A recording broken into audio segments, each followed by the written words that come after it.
अस्सलाम वालेकुम गाइस, कैसे आप सभी लोग। Welcome back to another video. तो गाइस देख रहे होंगे हम आज जहाँ बैठे हैं ये रेलवे लाइन है। लेकिन गाइस इसका इंटरेस्टिंग फैक्ट आप पता है कौन सी रेलवे लाइन है? ये पाकिस्तान से इंडिया की जहाँ से मिलते हैं वो वाली रेलवे। और इस रेलवे लाइन से जो पाकिस्तानी इंडियन गए होते हैं वो आते हैं अपने इधर फैमिली मेंबर्स से मिलने। तो गाइस वो देखिए आगे रेलवे लाइन जा रही है। गाइस पहले तो इधर जाती थी लेकिन थोड़ी हालात इस तरह के हुए ये ट्रेन बंद हो गई। हम लोग इधर से रोज देखते थे आती जाती तो। पता है हमारे घर से इसका आधा घंटे का रास्ता है, इतना ज़्यादा करीब नहीं है हमारा घर।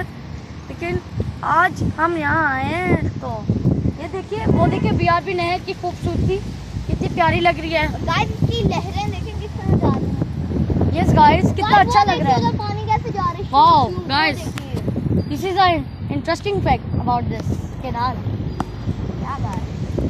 तो गाइस लेट्स सी क्या होता है पानी में। आगे थोड़ी देर वेट करते हैं और पानी को देखते हैं। यस वाओ गाइस देखिए कितना अच्छा लग रहा है ना पानी। जरा पानी को दिखाइए। आपको पता है गाइस यहाँ इस पानी में लोग हर साल फिशिंग के लिए भी आते हैं। मेरा दादा बू भी। यस और मेरे दादा बू इतनी ज़्यादा हमारे लिए फिश लाते हैं। Yes guys and I don't like.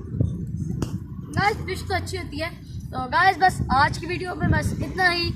आप इस चैनल को लाइक शेयर और सब्सक्राइब करें और कमेंट में हमें ज़रूर बताइएगा कि आपका वीडियो। बाय बाय गाइस, अल्लाह हाफिज़। पाकिस्तान